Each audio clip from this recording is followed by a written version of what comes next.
Today's episode of The Sash is brought to you by Swish. Incredible personalised videos from your favourite Essendon players. James, have you checked out some of the names on Swish? Because I'll tell you what, there's a big man who's perfected the snap kick at goal by the name of Sam Draper, and I reckon he'd give you a pretty damn good video. Big Sammy, yeah. What was it? Six straight? I think six straight. Six straight. Yeah. Keep them coming, Sammy. Keep them coming. Yeah. What about you, Joel? Is there anyone in there who's got your eye on? Maybe a Nate Caddy or an Isaac Kaka or even maybe an Archie Perkins? Who would you like? Yeah, look, maybe not Perko right now. but that's fine. Nate definitely. Yeah. He can do no wrong in my eyes. Well, mate, if you want a bargain, Archie Roberts is on there. He's plugging I do away. love Arch. Xavier Dersman's on there as well. Even our favourite, Nick Martin. Plenty of people there. If you want to get someone a fantastic video from an Essendon player, or maybe even you just want to send an Essendon player to one of your mates to hang a bit of shit on them, you can do that, and you can get 10% off when you use the discount code TheSash at checkout. Thanks for supporting the show. Let's get into it.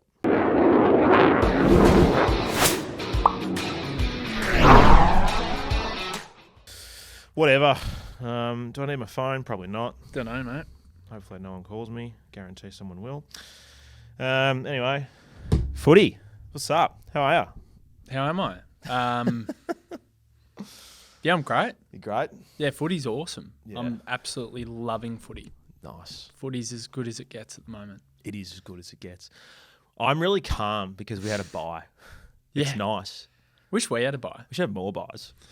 I wish Melbourne had 20 buys this year. Legit. It's early April and our season's done. Yeah, wow. It's crazy. It's crazy. Do you know what's really funny? The amount of shit that came out of the club's mouths about how much they love each other. Have you noticed that? Probably not to the extent that you guys do. Like, Yeah. I definitely noticed a bit in the off season, but there hits a point in the season where I stop looking at other clubs' comms and just kind of focus on our own. Yeah. But there definitely was at the back end of last season. So this is a big thing with Melbourne supporters in the first month. So in the off season, Goldie comes out, Track comes out, Clary comes out. They all come out. Yeah. Probably not less so Clary, more Gawn. They all came Track. out. Wow, that's pretty modern. Yeah. God, Jesus. Gawn, Track, Goldie. Yeah, okay. And it was love and unity. Yeah. And we're getting the band back together. And now there's jokes going around with Melbourne supporters where it's like, hey guys, don't worry about it. We just lost another game, but we're top of the love ladder. Like that's what's happening at the moment, a month in, because what else have we got? So it's becoming self-deprecating. We're getting back to where we once were as a football club, walking into a ground in 2012 knowing that you weren't going to win. If you did miraculously win a game, we would treat it as if it was a flag. Yeah. Like Melbourne supporters are harking back to that, but it's depressing because I said it on the podcast the other day, the review show.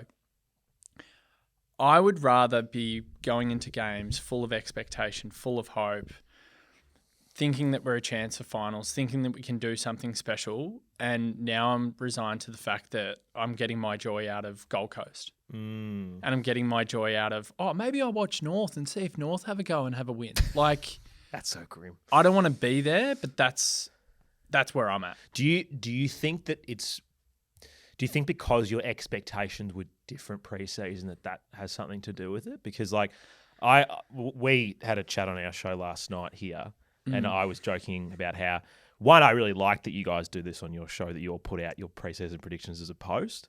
Yeah. But I think, 9 of 10 of you had you playing finals, didn't you? Bring that in a little bit more as well, by the way. I think go a bit closer. But I think that's the difference between us and you guys is that obviously the guys who are on the Sash plus 5 or 6 other people, or actually maybe 10 people I interviewed pre-season, one person said we'd play finals. And I don't know if they were being serious. So we're not very different to you guys, but I think it's a expectations thing, is that our expectations were, well, we're not good. It depends how bad we are. That's kind of where we're at. So Carlton are the kings of marketing spin. And a shout out to Terry from Blue Abroad because we used to be pretty good. Oh, yeah. The Zav Campbell era, we were pretty good. Yeah, I think we've dialed it back, though. So I think we've done a stellar job of just convincing most of the supporters that we're going to be really good again. Like, they've done a super, super job of just PR spin. We're going to get it together again. We're going to channel a bit of 21. So they've completely pulled the wool over our eyes. And it's very easy. So in fairness to the Melbourne supporters, you've still got a lot of good players. Yeah, I know. And this is the point. Like Christian Petrarca, he's fit again. Clayton Oliver, he's fit again. He's happy again, which is the most important thing. And I'm happy he's happy. So it's players like that. They're fit. Oh, imagine if they get back to their best. And then it's also some of the younger guys that we saw coming through last year, like Caleb Windsor was pretty exciting. Judd McVie has come on a lot. I loved your pod with Jesse where he was like, who the fuck is this McVie guy? Like, he's already better than all of our players. He torched us that game. And so it's... Trent Rivers as well. Trent Rivers was amazing, but he's fallen off a cliff now because he's playing a confused role. He's gone back to the back line because we're missing players. So he trained as a full-time mid the whole preseason. He hasn't played there yet. We've got to stick with that and just put him in. But so we saw growth in players. Like even Daniel Turner at the back end of last year was playing some really good footy. He hasn't done anything this year. Jacob Van Rooyen was showing great signs last year. He can't take a mark at the moment. Like he literally cannot take a mark, the poor kid, and I feel sorry for him. Don't worry, Ben Mackay's ready for him. He'll take a couple this weekend. Don't worry. So that's what it is, Rob. It's like there were some encouraging signs last year, even though we shat the bed last year and we were 6-2, and then we went 5-10 to end our season.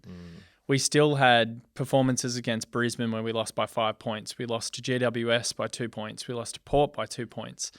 And they were 3 of the top 4 teams last year. Yeah. So we had this blind faith and optimism that, oh, hey, we were really close against the really good teams last year. I wouldn't include Port in there, but we all know they're cowards. But it was, oh, wow, we've got something to work with here. We'll get Lever back. We'll get Track back. We'll get a fit Clary back.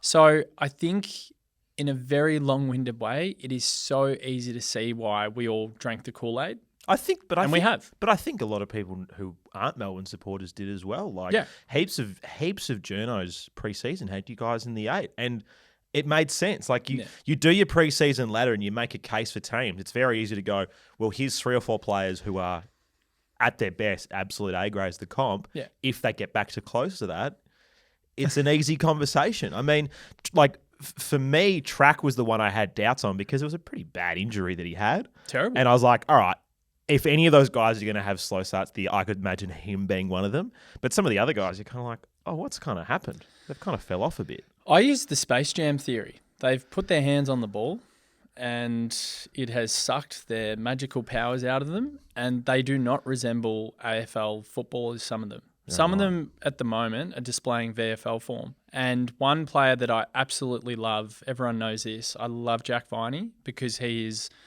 mongrel bastard. He's heart and soul. Yeah, he's heart and soul, and he goes hard, but he's playing VFL footy at the moment. Right. There are a lot of players that have enormous upside and enormous potential as well, like Trent Rivers is another one that you spoke about.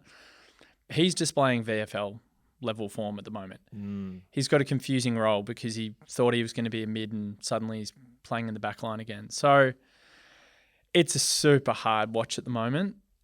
However, I almost don't know if it's that important because I genuinely think we're going to have a new coach at some point later in the year, or at least, the very least, we'll have a new coach in 2026. So game plan almost goes out the door for me this year. It doesn't matter because we'll have a new coach. And then for me, it's just about growth in young players and players that are going to be there for the future, players that actually want to stay around the club. Yes. Like my policy now is if you don't want to be at the club, like get out. Oh, I think it's a policy that all clubs should have, really. Well, we didn't enact it last year, did we? No.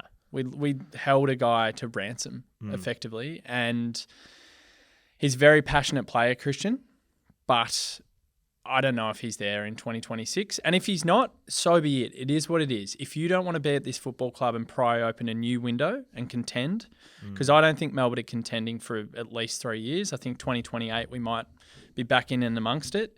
If you don't want to be here for that, piss off. Yeah. That's my approach. That's fair. But the Dons.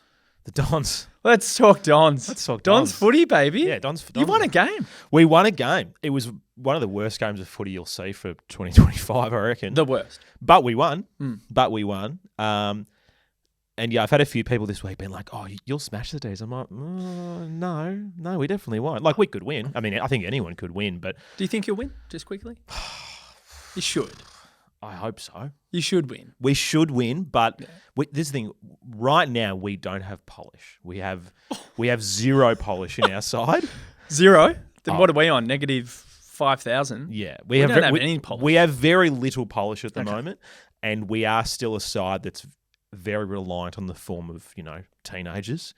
Can I interject there though? Yeah. I thought Essendon showed the most composure I've seen in many years in that last quarter against Port. It was great. The little chip kicks, the lead ups, Kako when he balked that bloke and then we lowered our eyes. I was like, this isn't Essendon. Yeah, it was really impressive to be fair to you. That was the worst ever game I've seen, but I thought you showed glimpses of genuine quality in the last quarter. Yeah, it was nice because it's been so many seasons of just guys just launching on it. Yeah. Very Dylan Shield-like football, which we'll see plenty of on the weekend. Just get it, bomb it, hope for the best. That's all we do. Thankfully, Jake Lever's not playing, so that's going to make things a little bit easier. That's all we do. Yeah. You're very similar. Oh, we're very, very similar. I don't know. It's just it's very hard to expect us to be very good, considering that even if we had our best 22 available, I still don't think it's that good. I don't think it's that bad. Like, my preseason prediction was that we'd finish probably 9 to 12. Yeah. And I still think that's a possibility. Yep. But it's very easy for 9 to 12 to become, 13 to 16, as we know. Yeah, well, I mean, you're not going to be 17 or 18 like us, so... No. That's very promising for you as well. I love it. It's so There's good. a bit of an elephant in the room. Should we speak about it? Yeah, the greatest trade Essendon's ever done. Matt Rosa, he's already in there. He's cooking up a storm, which we love. Our boy Matt Rosa. I mean, we've spoken about it before. And look, unless you guys win the spoon, I don't think anyone lost in that trade. You got two good players. We got what we needed to get Kako, and we picked a bunch of other guys, and then we get another first rounder. Like, maybe we win slightly, but unless you literally come last and Essendon has the number one pick and can take, Willem Dersmore or whoever it's going to be, then I don't think there's a loser, because that Lindsay kid looks great. Amazing. He's a gun. Yeah. And he's exactly what we need. And when they do their comparisons, and I love how they do their comparisons, because I could be wrong here, but I vaguely remember one of the comparisons being Alex Neil-Bullen for one of the players who got picked in the mid-20s or mid-30s. Right. And no offense to Nibbler, absolutely love him and wish he was still at the footy club. You're missing him right We're missing his experience and his leadership. We're missing guys like Gus Brayshaw desperately. Yeah. But the comparison for Lindsay was Jordan Dawson. That's a pretty handy comparison. And I love that, because one thing we've clearly lacked, which is a big part of the modern game, is those quarterback players. And his field kicking and his ability to beat a zone through one incredibly piercing, darting ball into the middle, taking the corridor.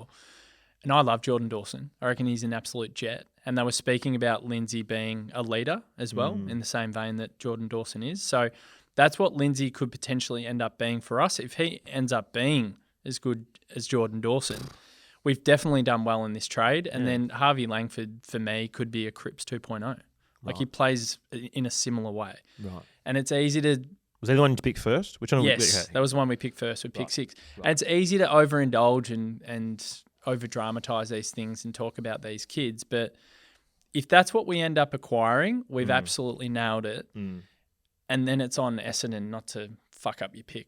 Yeah, exactly. Which, look, it's a new era. Adrian Dodoro isn't there, so I have some faith that we might do well.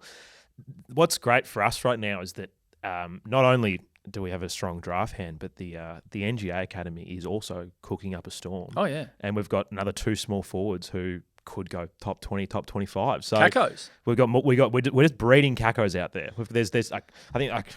I spoke about on the show last night. I can't remember their names off the top of my head, but they're both playing for Cold Cannons and they're both doing really well. Nice. I think one kicked like 4 or 5 in one of the rep games the other day. So, I mean, we're just going to have a team of small forwards one day, which will be great because it's been a while since we've had some good small forwards. Oh, yes, absolutely. I'm intrigued. So for Essendon, I like talking about spines. I think spines are important. Yeah. And your spine, let's work through it. Ben Mackay at fullback. Yep. Ben Mackay's going to be a good player. He was great first half of last season. I know like the team was. I know he's getting a lot of cash, but I think people need to separate that and they need to get on board. And I loved your clip, by the way, that you put up and how you spoke about how you need to encourage him and defend him. As soon as the siren goes, get behind all the players. I thought it was brilliant. Ben Mackay at fullback, and then is it Zack Reid at centre-half back? Yeah, I guess so. You'd say Zack Merritt centre back, and he's had a pretty tortured AFL career. I think he's played 12 games over 5 years, but he's played 3 consecutive games. He's played 12 games. His KPI this season is to not get injured. Yeah. And the great thing is his second half against Port, where after Georgiades easily handled Mackay and then Ridley, they went, all right, Zack Reid, go play on Mitch Georgiades, and he beat him. I mean, I know like Georgiades took a hanger on him, but he was like, I'm going to play in front. I'm not going to give you the meter and do that. And he played a really good game. So he's a really exciting long-term prospect for us, sort of in that Harris Andrews type mould of a defender. Yep. And if we can get a good partnership going there, if Jordan Ridley can stay fit, then that part of our game looks all right. I guess it's, for me, my sort of concern is the forward line at the moment because obviously Caddy's a long-term project for the future. Langford's a very handy forward, but you kind of want him to be maybe your third forward in an ideal situation. And then we're playing Draper as a ruck forward who has had a very good start to the season. He's had his little snap kicks on the side that he's been doing, and he's 6 and zip. It's working for him. No more drop punts for him. We're just going to stand on my side, kick across my body. And... Do you know what's funny? There's something in that. So Jesse Hogan's got the very strange stutter. Yeah. Right? It's bizarre. But he's kicked 15 straight, I think. I don't think he's missed at all. This season? Yep. So he's got the strange stutter. Can we check that? Yeah, you can check it. Off you go.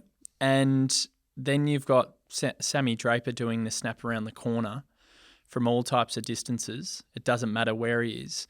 It's like 13 goals, yeah. I think aesthetically it's weird but it's working and more people need to channel it. Yeah, and I guess for any Melbourne people consuming this who may not know, but he obviously doesn't come from a traditional footy background, played soccer, was a goalkeeper. Yeah. And it's very different, winding up for a big kick from a goalkeeper to try and get some air on it versus, getting your head over the footy and trying to kick it low and straight as you do with a Sharon. So, look, it's working because his set shot goal kicking was very bad prior to this, and he practiced it, much to the bemusement of the supporters when he first did it. But, I mean, he silenced everyone. He's kicked 6 straight doing it, 5 straight. Yeah. Do you know who needs to do it for us? It's pretty obvious. Who? Max Gawn. Yeah. Max Gawn is a horrible set shot. He should just channel Sammy. He really should. Wouldn't it be great if Gawny took a grab, 30 out directly in front, and he just rips out the Sammy Draper this weekend, and he's like, you know what, big fella, I can't see it happening. You know what? I like what you're all about. I love the mullet. He's an interesting cat. I'm going to channel a bit of you. And Max is an interesting cat too. Yeah, I feel like Max is this you can't teach an old dog new tricks, I think. And I think Max is at the point in his career where he's like, I'm not going to learn anything new now. I'm coasting towards the finish line here. I don't think I'm going to go, you know what's going to help my game? This. I mean, look, I could be absolutely wrong, but I think Max's time's waning, sadly.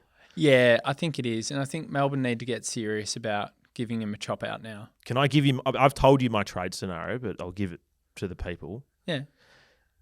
Now, on the assumption that Cozzy wants to go... which sounds likely. Oh, yeah, he's gone. So I think Cozzy goes to Freo. Oh, yeah. Sean Darcy comes to Melbourne. Ooh. And maybe you get a pick in there as well. Yep. I think that's a win. because it means that you can ice Gawney through his remaining time. You can put big Sean Darcy in there, who's just happy to be a big ogre in the middle, and it's a win. What pick are we getting back? I don't know. I don't know what picks free I've got, to be honest. Neither. Maybe a late first or a second rounder or something. Yeah. Late first, Sean Darcy for Kysaiah Pickett.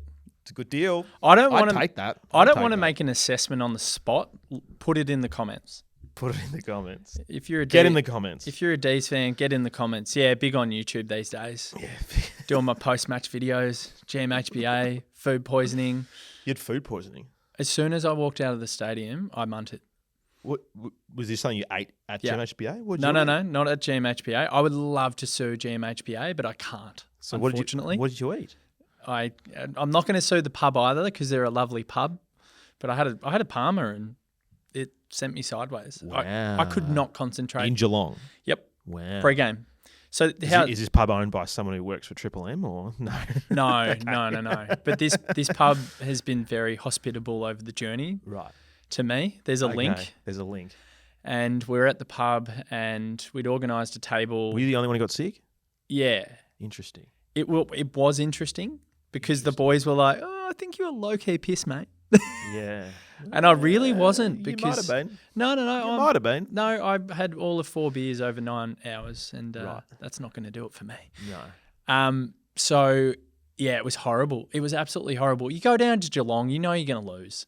So I think I figured it out. I've been to Geelong 16 times. Really? Yeah, I've been there since 2005. Wow. Never been. Yeah, I've been down there 16 times. I've missed a couple. I missed the Zack Tui after the siren, thankfully. I was at a Deloitte ball where my wife used to work and I was watching it on the phone out the front and we got out to a 29-point lead. I vividly remember. And Geelong just ate into it slowly and then they came with a rush because they're Geelong. Yeah. And then Zack Tui binned that one after the siren. I went back into the Crown Palladium where the ball was and I was an absolute asshole for the rest of the night. And I just remember It's not like you to get emotional on footy. I know. I'm just glad I got kids now because I can actually like separate the two. But I just remember being such a dick after that. Like I was seeing red because back then we hadn't made finals for 12 years. I was so desperate for Melbourne to make finals, and that game would have put us in a really strong position if we won. Were you filthier then, or filthier like in the last 2 years where you think you might be better than you are, and you kind of get let down? What hurts more? 2023 hurts the most by a country mile. That's the Pies prelim? Yeah. Yeah.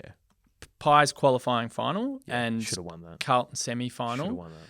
That will live long in the memory. That'll stay with me until we're good again. That'll stay with me until we're contending again and playing finals again. That just absolutely stings. I can't tell you how. That's kind of our that's kind of our 99 prelim. Obviously for us it's different where we won the year after, whereas you'd obviously run. Yeah, we straight. Whereas you'd won a flag leading into that period, but this. Unfortunately, it's footy. Like it's hard to win a flag, but it's very hard to win two. Like the last 4 winners have all been different. Ask Sydney. Like I respect what Sydney have built. Like culturally, apparently it's amazing. They've got a great facility.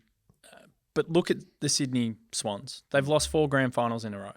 Yeah, and they climb the mountain, they get there, and then they're falling down at the final hurdle. Like the trauma I've experienced is a couple of straight sets. If you flip it on its head and you look at a team like Sydney from last year who were head and shoulders above everyone else during the home and away season, they had a wobble because they were loading. Yeah. They were training loading. Like, it was so freaking obvious. If Port Adelaide are beating you by 100 plus, who are the biggest cowards when it gets to finals. I forgot about that game. Like, you're training loading. Yeah. And then they get deep into a season, they pull one out of the bag, Isaac Heaney against GWS. That was amazing. Yeah, it was unbelievable. That was incredible. And then they beat Port in the prelim. They make the grand final. You'd think they're all set up to go and do it, to go and redeem themselves from 22, and then they get their pants pulled down by Brisbane. Like, that must be more painful than what we're experiencing and what we're currently going through at the moment. So yeah, I wouldn't know what the finals like. So wouldn't know. It's just brutal. Like, there are so many narratives. Like, St Kilda's another one I often think about. The 04 team was brilliant.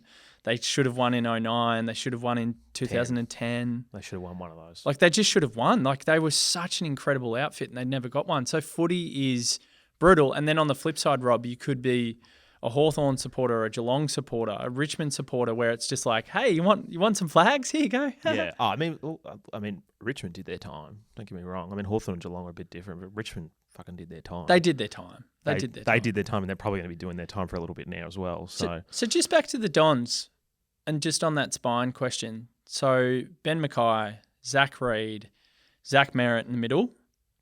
Yeah, but I mean, also, Caldwell, Durham, Sardis. Awesome. I love Jai Caldwell. I told you when you got him, I said he's going to be a player. He's a gun. It's he's awesome. Big loss. Very big loss this weekend. Yeah. Will it help us? I think it will. I don't know if it's relevant because Melbourne will just see ball, get ball, and bomb ball. Like we've just got to get you on the outside. We are haphazard, and people are running us off our feet now because they know that if you can get us on the spread, Melbourne are dead. That's what really pleased me as well by that Port Adelaide game is that how well we ran it out. Yeah. And then forward line, back to your point about Draper and Caddy, Caddy is the second or the first tall in the future? Second? In the future? Hard to know. Because are you alluding to the fact that you need to go and get a gorilla key forward to complement him at some point? I think so. Like it's a discussion that we have on this show is that obviously right now we're running the Brian Draper tandem and Draper's doing really well. He's really combative. He makes other defenders, work for it, even though he's not the cleanest player, that he'll bring it to ground and he'll fight, which is kind of what you want. But right now in Caddy's state of development, he can't take a number one defender. If he takes someone who's,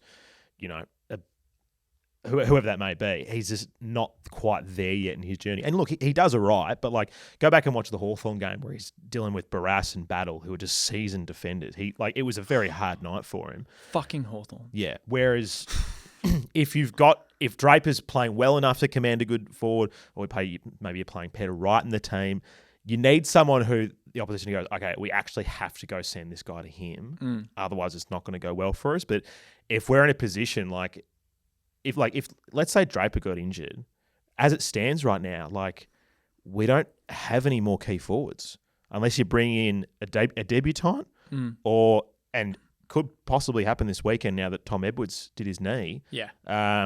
Old Lavs Gaming, Jaden Laverty might be roaming to the forward line, and Lavs, big Lav. So you're back. More chaos. He'll fight. That's the thing. He'll compete. He will be very, very all over the place, but he'll make him earn it. But that's kind of where we're at with our key forwards right now. It's very depleted. And Drapes has to stay fit because it means that it's easier for Caddy as well. Because if Drapes goes down whilst Peter Wright's injured, we're either going to have to debut Gawn. Maybe old Goldie will come into the side and play. Is Goldie still playing? Yeah. What? Yeah, he's mate. This is how Essendon gets around the soft cap. We put him on the list as a player. He plays VFL, and he's the ruck coach. Goldie's playing. He's playing VFL. He had 25 in the VFL on the weekend. Wow. Touches, not hit-outs, by the way. He had 25 touches. Bit of old gold, mate. I didn't even know he was still playing. I know. I thought he'd hung him up. Yeah. Wow. No. Oh, Goldie. Mate, he's an Essendon legend. Mate, he used to give Gawn nightmares back in the day. He was one of the very few ruckmen that could really go with him. And I think Draper, he was for 5 years. He was. I mean, there was maybe a year or two where he was the best ruck in the Was it him and Draper that touched up Gawn last time we played you at Adelaide Oval? No, it was it wasn't. It wasn't Gawn. No, it was Phillips. It was Andrew Phillips and it was Brodie Grundy. And Brodie Grundy's a very happy player now, knowing that his kryptonite Andrew Phillips has retired. Got it. Because Flip would play one good game every season, and it was when we'd either play Collingwood and then you guys when he was there, and he would just beat him up. He's so aggressive, Flip. Yeah. I actually loved watching him. He was great. He was heart and soul. Lied to my face, but yeah. What do you mean? Well, I said to him, I was like, oh, you're going to play next year? He's like, oh, yeah, absolutely. And then he retired like a month later. And I was like, you dog Flip. You lied to me. He might change his mind. He's a good guy. So I agree with you. Work in progress for the Dons from a forward line perspective with those talls.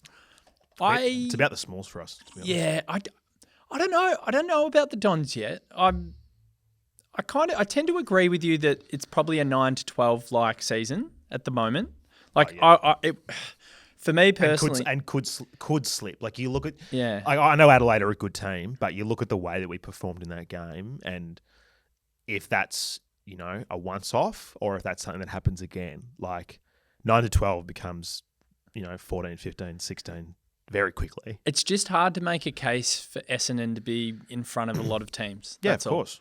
Like you could go through and rattle them off, and we're not going to. It's pretty obvious who all the good teams are this year at the moment. Yeah, West Coast. Yeah, and it would be hard to make a case for Essendon to be a part of that finals mix at the moment. Oh, of course, but no doubt. Are you content? Are you happy with what you've seen thus far? You're seeing growth in enough players? It's early. It's very early.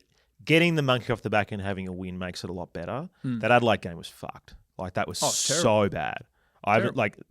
One of the worst performances I've seen is put in. That was a 90s score, by the way. Yeah, it was. Yeah. There was just no pressure. Yeah. They got far enough ahead. They took the foot off the gas, so we got some pretty junk score to make it look better. But that was like I watched the Bulldogs kick 21 goals in a row on us once, and that was at that level for me.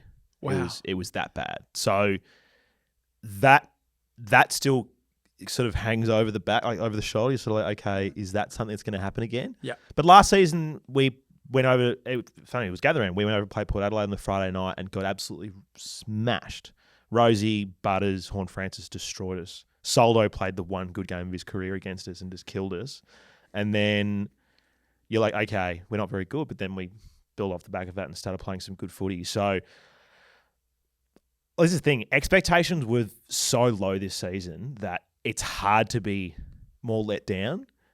And if we are looking long term, knowing that we could potentially hit the draft with 2 top 5 picks, maybe 1 or 2 NGA kids who are, top 20, top 30 level players. Yeah. You take that because for years, we always like, oh, we need to rebuild. We need to gut the list. Well, it's kind of happening right now. It's already happened. It's already happened and it's still happening. Like there's still more guys on that list who, when their contracts are up, I feel like there's probably a fair bit of trade movement with some Essendon players this season. So who? Give us a few names. Who? Look, hard one for him because he's actually not contracted for next year. So I can't remember how the trade thing works with him. But I don't think Ben Hobbs will be at Essendon long term. I think we've got too many midfielders, and I think he's just down the rung at the moment. Draper may or may not stay. True. Like he might get a pretty handy offer from the Crows. But then again, if they do well or enough, from Melbourne Victory. Or from Melbourne Victory. If they do well enough, they might not offer him. Who else is in there? Shield won't be at Essendon next season. He might not even be playing AFL next season. You don't have a lot of players that have played 100 plus. No. Shield, Merritt, Redman, McGrath. That's probably of the best of 22, and then Old Gold. Old Gold. Old Gold in there as well. Is that what you call him? Well, we started saying it last night. We did a someone sent in an email and they were like, "Oh, can you give us a ruck tier list of all these ruckmen of Essendon since like 2005?" Yeah. And it was grim. It was some real grim names. And Goldie was on there. I'm like, we have to refer to him as if it's as a player, he's hands down number 1. But as an Essendon player, he wouldn't be top 3.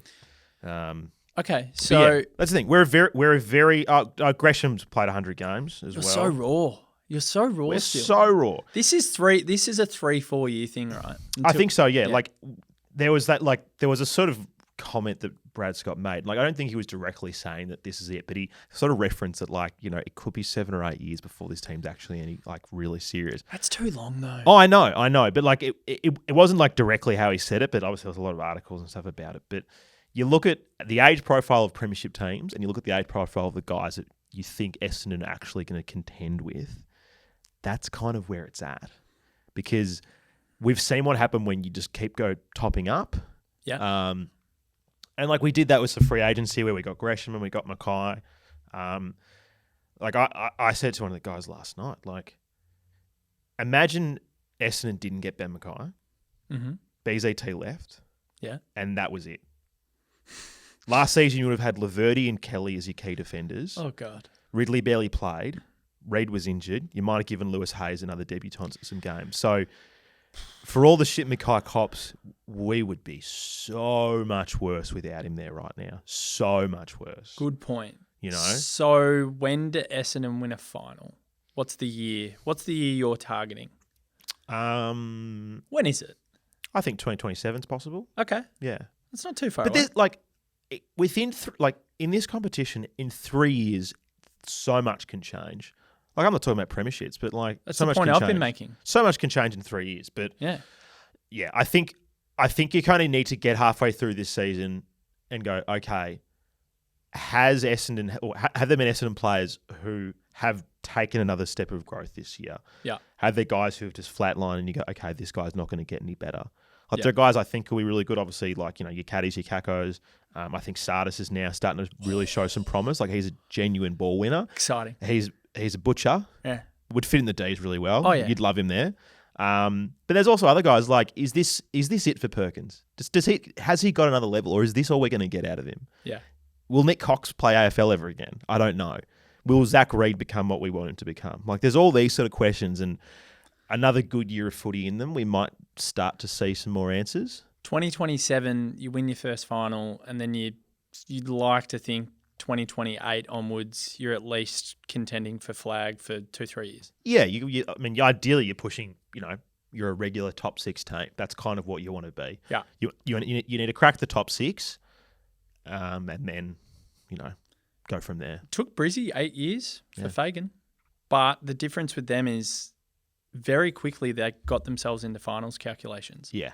So that was the difference. So it was 18, 19, 20, and then suddenly 21, they're like right in the mix. Yeah. They're like they are a contender, and they've been a perennial contender ever since, pretty much. Mm. So, yeah, it's a curious one. I mean, if you win a final in a couple of years, you've been waiting so long. Essendon supporters are pretty patient, aren't they? God. I think some of us are now. Some of us aren't. That's called apathy. It is. That's not patience. Yeah, it is apathy. That's genuine apathy. Yeah. So the game this weekend, maybe we should, I don't know, wrap and talk about it. Not like actually wrap, like wrap this up. And it's a shame we're not going. Gather Round's sick. It's so much fun. We should be going. Yeah. I can't actually go. Neither can I. But I'm not that filthy about not going. You've been. You went to the first win. Yeah, no, we rolled you guys. It was so much fun. Yeah. And it came out of nowhere. Sat on the hill or stood on the hill.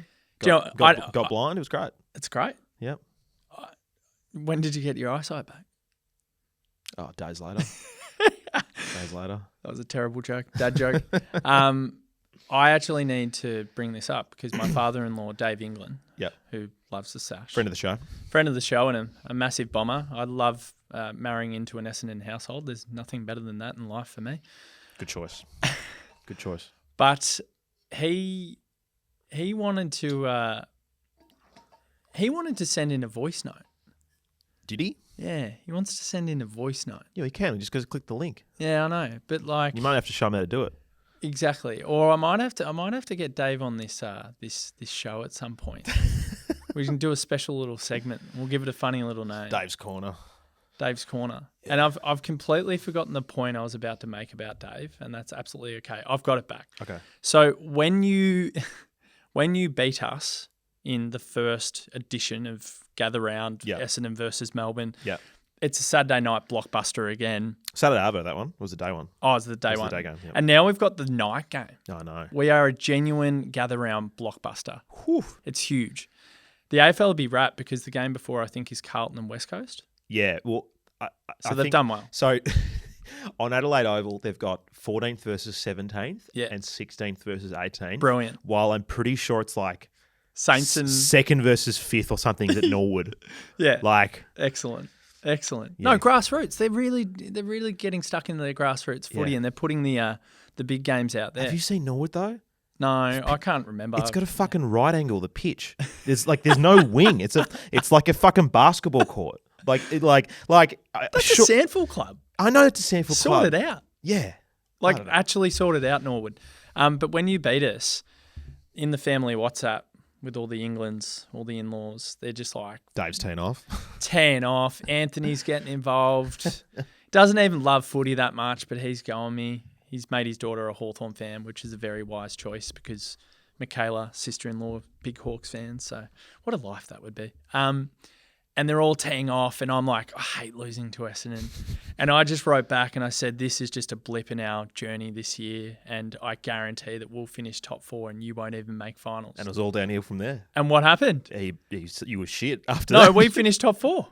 2023. Oh, sorry. I'm getting my years confused. I know. No, you're right. Sorry. I was so last season. I had the last laugh. So well, I was copying. I know. Well, I didn't really have the last laugh. Carlton and Collingwood had the last laugh, but yes. Yeah, I mean, Braden Maynard had the last laugh. Yes, he did. Because he ended up ending the career of my favourite player. Yes. So that was great. And then losing to Carlton after kicking 9-17. So maybe Dave England and eventually had the last laugh because we went out in straight sets again. But grim. I distinctly remember walking back from the pub after losing to you lot, and I was so filthy, and they were giving me shit. So do you know what? There's this little part of me that wants redemption for the first time you beat us in the blockbuster of Gather Round at Adelaide Oval. And we do it all again this weekend. Yeah, exactly. You'll smoke us. I don't know, man. Like, you guys have had a lot of heat put on you in the media. It's like you guys in Carlton are copping it.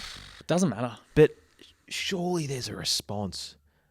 What's the response? We can't kick. We're the most unskilled team in the league. Here's my question for you. Do you think there is still a big enough portion of the playing group who would put in for Goldie? Like they still do you still think there's enough players at the club who want Goldie to stay that are willing to fight for him, or do you think there's too many players who are saying check out that there can't be a response? It's a big question. Yeah. It's a loaded question. Yeah. I don't know if it's necessarily about playing for Goodie. Yeah. I think play for the jumper, for the heart. I think they all like Goodie. I think it's just simply the players are so confused with this new game plan that we're trying to play. I think it's as simple as this. Melbourne are trying to modernise their game plan to get up to speed with the rest. Max Gawn essentially said that yesterday when he was on Triple M doing his normal slot during the week. Okay. And he said, we're only just starting our new offensive plan now. And I was like, red flag. Yeah. What do you mean? Yeah. What have you been doing for the last 4 or 5 years when all we see is the same script every week, the bomb it in long, the haphazard approach, the no connection in our forward half? Every single media pundit and commentator speaks about Melbourne's lack of forward connection. Right. It happens all the time, yet we've been doing the same thing every single year. And Max Gawn comes out yesterday and he starts speaking about, we're only just starting our offensive game plan now, and references GWS and Hawthorn and they're a little bit more advanced than us. What the fuck have we been doing? Clearly we've had problems with our forward half connection and our avenue to goal, and you're telling us we're only just starting now. And I say that respectfully because I love Max Gawn. Max Gawn's my favourite ever demon. He might be the greatest ever demon. Exactly, and I absolutely love Max. But that was alarm bells to me yesterday. He also went on to essentially say this as well, I'm paraphrasing, if this is going to be one of those years where I just have to learn. So he said when we were crap in 2019 and when we've had some dark years, because he came through some shit with us. Yeah, of course. He said, I've learned something in every single year. And he's like, if this is going to be one of those years, he's already conceded it's going to be one of those years. Yeah. That's the captain of our football club. Yeah. So what I'm saying there is I don't necessarily... Can I say this is music to Essendon fans' ears? I know what this is. This is a 5-win season. Yeah. I know exactly what this is. 5-win season. We'll finish 17th. Oh. So pick 2. Yeah. Ooh. You're going to get pick 2. So I don't actually think it's about Goodie. I think it's we've held on with too many players for too long. We can't modernise our game plan. We're confused with what we're doing out there. Yeah. And Is Choco still there? Yeah, he is. Yeah. He is. It'll eventually click at some point later in the year. We'll win a few games. But it's not about giving us hope for the next season, because I think there'll be an announcement towards the end of the season. We'll have a new coach in 2026. I think this is how it'll play out. So, yeah, I don't really think it's about Goodie, and I think it's a moot point about game style this year because we'll have a completely new game style next year when we've got a new coach. So that's where I've come to. Interesting. We'll do some just quick fire questions for the game on the weekend. Go. Who's the Essendon player in your eyes that if you who's the player that worries you the most on the weekend? I mean, it's a pretty obvious answer with Essendon most of the time, but I actually think it's Sam Draper. Interesting. As a forward. Okay. Because we have really... So May to Draper, Petty to Caddy? Oh, Petty will get murdered. Or Petty to Laverty? Petty's been... Assuming he plays, obviously. I'm just assuming that. Yeah. Harrison's one of our worst players this year. Easily. He's been shocking. He could actually get dropped. You could have got 2 first-rounders for him. I don't know if it's first 2-rounders. I think what did Adelaide offer? Wasn't it they offered something big, didn't they? Yeah, I think we could have got a first rounder. Right. I think 2 first-rounders was a bit of mayo, but who knows? We'll never know.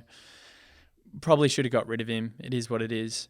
But I fear that Sam Draper up forward, given how bad we've been aerially and how easily the ball has bounced out. So in transition, teams are just going coast to coast against us. Dry weather.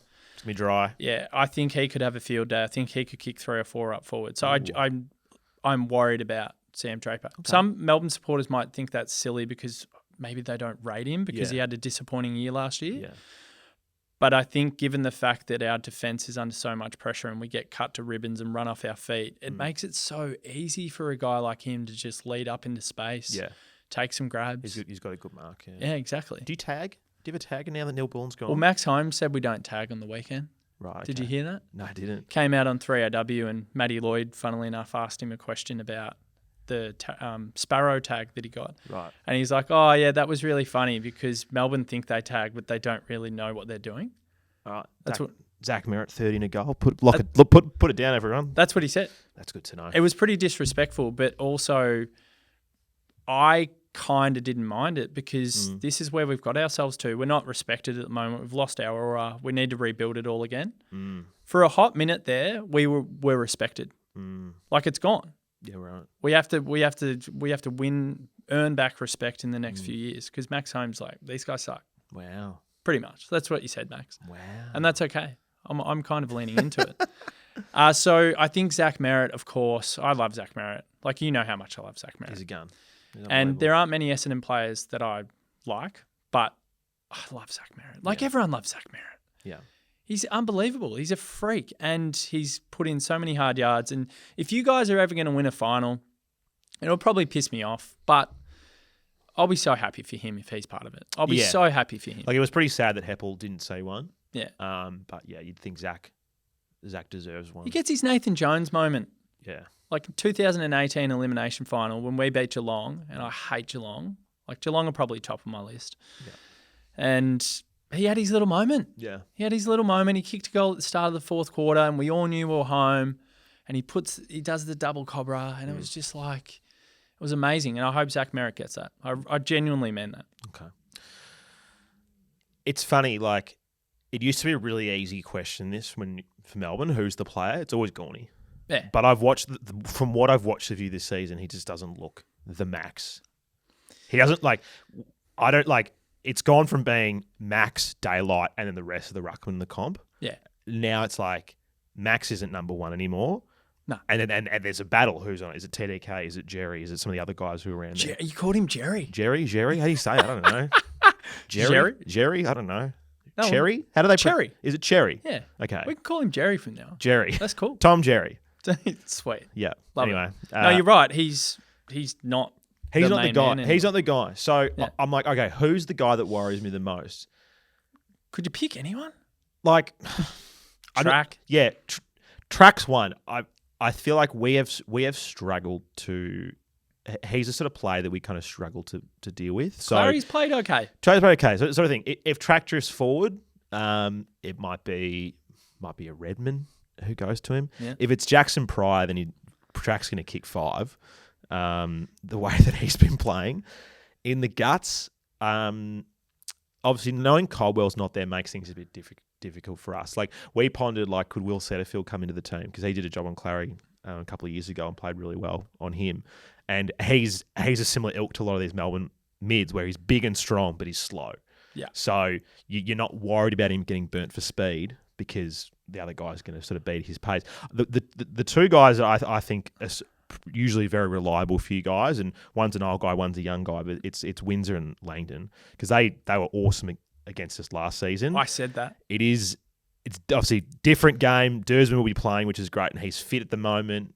Jones has been really good as well. So, plus, like Archie Roberts spent some time on the wing. Hopefully, I like him. Hopefully, Sardell Hawley starts. He had a really awesome cameo against Port. So, they're two guys that if we are trying to run you off your feet, get the ball out wide, beat you on the spread, they're the guys I think could have a big factor in stopping that happening. I'm going to pump my tyres up. Last year when we did a preview, I said that our wingers were the key. Yeah, and they were. And they smoked. Yeah. Absolutely smoked. And Petty in the ruck, apparently. So weird. Yeah. Is he your chop-out ruckman? No. Van Rooyen? Yeah. Right. Yeah. But Tommy Fullerton should come in for his first game for the club. He's been dominating at VFL level. He can actually mark the ball. Over who would he play? Replace? Maybe Roo. Really? Yeah, Roo's completely out of Who are your key forwards? So Frida? Oh, don't get me started. I'm happy we haven't spoken about him. Frida?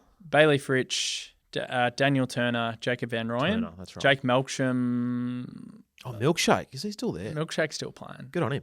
Yeah. So We still love Milkshake. Oh, I love Milkshake. He's a great player. Been a great servant. Great player. Michael Hibbard's one of my favourite servants under the Big Pig. Yeah, Big Pig under the Goodwin era. Yeah. Love him. So thanks for those two. Yeah, we miss him. I think there's one player before we do predictions and get off this set. Yeah. There's definitely one player you should be worried about. Come on. You have to be worried about him. And I think he's the type of player that could maybe turn the game for us, maybe give us a chance of winning. Because I think it's 80-20. What part of the game is he? I think you would win 8. Where does he line up? You would win 8 of 10 games if we played you at the moment, but I think there's a glimmer that we could maybe just get you. What part of the ground does he play? Give me a clue. He's electric and he's leaving our club. Cozzy? Yeah. Yeah. And the reason why is he only just came back last week, his first game back from suspension, of course, because he's always suspended. Yeah. Once a Pickett, always a Pickett. Oh, seriously. Like, imagine if Byron played in this era. He wouldn't play. No, he wouldn't play. He wouldn't get a game. He'd be hung out to dry in the media every single week.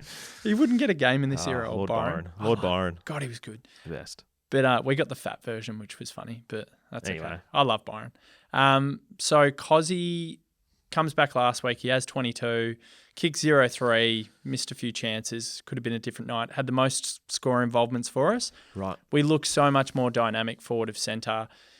And he was great last year as well. Yeah, and he still mucked up a few of his kicks going inside 50, but he also hit up a few targets and he gives us a little bit of polish and dynamism that we've been missing. So Cozzy's the one for me. And also Cozzy's the one for me because he's only just had his first game back. So he shouldn't have too many niggles, too many knocks. He should be fresh. Like super fresh and raring to go. And our small defenders have been garbage. Yeah. Prize, if it wasn't for injuries, Pry wouldn't be in the team. Yeah. And Andrew McGrath is lucky he's the vice captain because he's had a very, very bad start to the year for his standards. Yeah. And the thing we always speak about where he's good is he's good at locking down small defenders.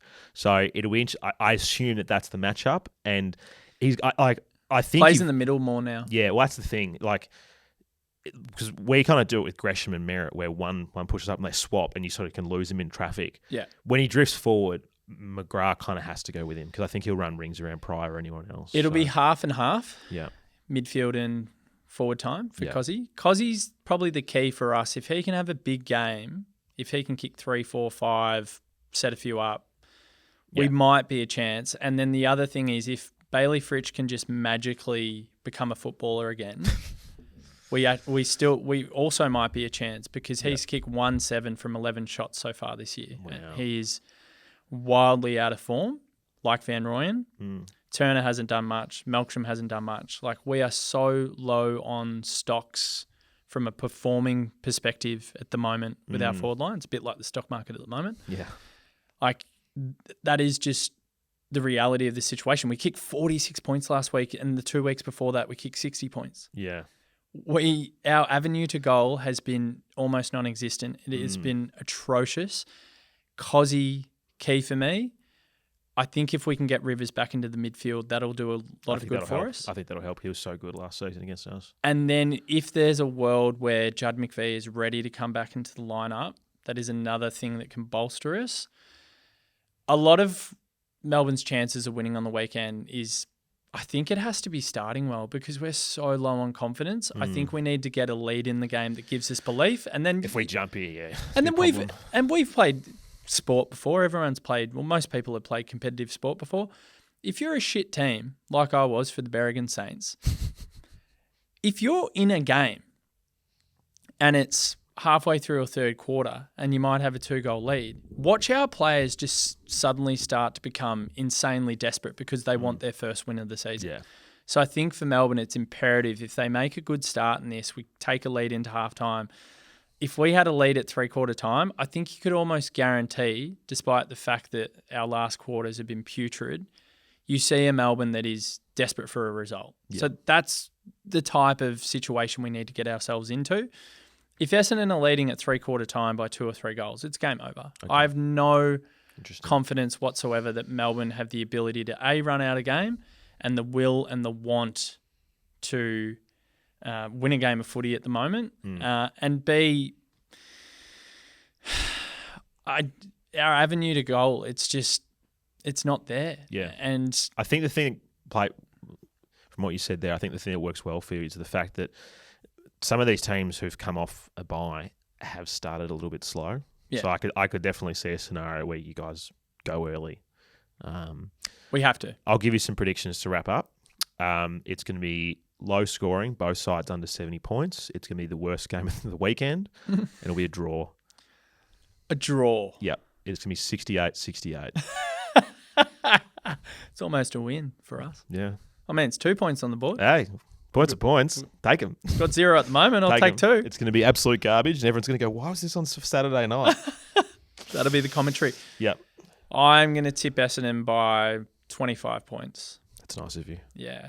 25 points. It's reckless. Very reckless. But Goldie will come out in the presser and tell us it's all good. We're working towards something. We're getting there, boys. You sound really happy with your football club. Trust the process. We're 5-14 in our last 19 games. Nice. I think we're something like that as well. So how can I be bullish and hopeful? And yeah, it'll all be about learnings and Don the rebuild, baby. Don the rebuild. Do what we're doing. Don the rebuild. Kind of done a mini rebuild as it is. We just need to get rid of players that don't want to be there, get some more picks in, trade some mature age players as well. Go to the trade period, see what we can get. It's hopeful. It's wishful thinking when you don't have a home base. Yeah. But hey, if you want to come train at a public park and in a random suburb of Melbourne, be my guest. So you can tell, I'm pretty fed up at the moment. And I actually, just as an aside, everyone knows this though, if you're a Melbourne supporter, the most important thing Melbourne need to do in the next few years is lock down Caulfield. It is everything to our identity, our brand, what we can try and build in the future. We have to get it done. Yeah. Because I've been told by multiple people in positions of power, that players are genuinely knocking us back because of the facilities and the setup going between two homes. It's a fucking joke, and it needs to end. That's fair. So that's fair. I'll leave you on that note because I've been to the hangar, mate. It's sick. Yeah, sunny old Tullamarine. But you've got a great It's always sunny in Tullamarine. You've got a great facility. Yeah, it's awesome. It's awesome. It's unreal. I want that. Please, Melbourne, we need that. And Urban Surf's right next door. You can go for a quick surf and then go kick your Sharon and then catch a flight out of there. It's sick. We'll fall so far behind the 8 ball, or further behind the 8 ball, if we don't get that sorted in the next year or two. So yes, the footy's important. Yes, we want to win games, but for the love of God, just lock that down. But yes, Essendon by 25 points. Yep. And then who have you got next week? West Coast. Where? There. Oh. Yeah, danger game. Could be their first win. Yeah, danger Feels like game. you just slip up. Oh, yeah, no, real danger game. So you could be conceivably 3-2. Potentially going into Anzac Day. That's cool. Yeah. That's exciting. No De Goey, no Schultz. That helps. That's great. Yeah. For your sake, just for you, yeah, I hope you're 3-2. Yeah. For your sake. Yeah. But I also just want to have a win on the weekend and remember what that feels like. It's nice. It is nice. Let's wrap it up there. Don't don't know if I said anything of any importance during the show, but it was fun. Fun to have a chat. Bit of a gas bag. I feel like you did most of the talking, but you've got stuff to say about your club, whereas we're just apathetic and just hanging out. I don't know. Hanging out for the draft. So. I'm ready for some apathy in the next couple of years. Kako 3 goals. That's my call. Is that it? Yeah. Okay. Oh, and everything else I said. 68 all. It's a draw. It's a garbage game of footy. Enjoy. It's an absolute stinker. Have fun, everyone. Love Bye. it.